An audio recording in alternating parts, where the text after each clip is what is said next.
नमस्कार दोस्तों, आपका हमारे चैनल में स्वागत है। बद्रीनाथ को रोज चढ़ाई जाती है बद्री तुलसी। यहाँ के बामनी गांव के लोग बनाते हैं ये माला। दोस्तों, भगवान बद्री को बद्री तुलसी विशेष रूप से अर्पित की जाती है। जानिए बद्री तुलसी से जुड़ी खास बातें। बद्री तुलसी भगवान बद्रीनाथ जी को विशेष प्रिय है। मंदिर में इस तुलसी की महक फैली रहती है। ब्रह्मवैवर्त पुराण में तुलसी जी के संबंध में लिखा है कि तुलसी जी के दर्शन मात्र से ही सभी पापों का नाश हो जाता है। तुलसी स्पर्श से देह शुद्ध करने वाली, प्रणाम करने से रोगों को दूर करने वाली, जल चढ़ाने से यमराज का भय दूर करने वाली, पौधा लगाने से भगवान के समीप पहुंचाने वाली और भगवान के चरणों में अर्पित करने से मोक्ष प्रदान करने वाली तुलसी को प्रणाम है। ऐसा ब्रह्मवैवर्त पुराण के इस श्लोक में स्पष्ट रूप से लिखा है। बामनी गांव के लोग बनाते हैं इस तुलसी की माला। बद्रीनाथ धाम में रोज तुलसी की मालाएं चढ़ाई जाती है।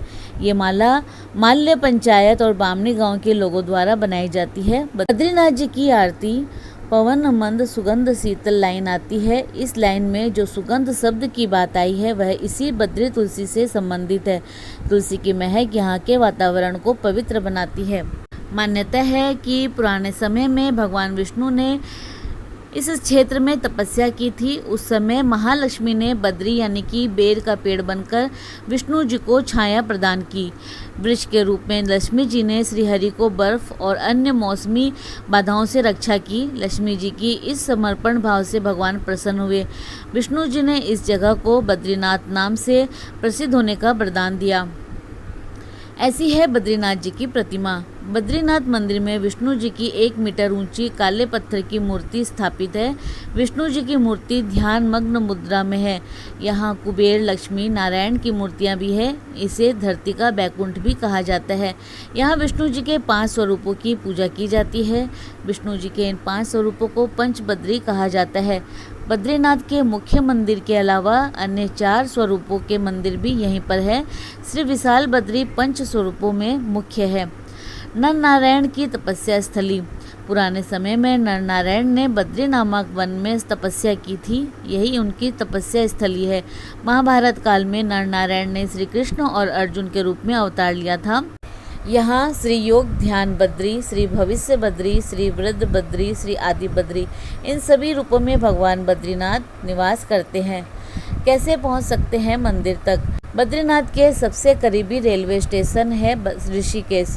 ये स्टेशन बद्रीनाथ से करीब 297 किलोमीटर दूर स्थित है। ऋषिकेश भारत के सभी प्रमुख शहरों से जुड़ा है।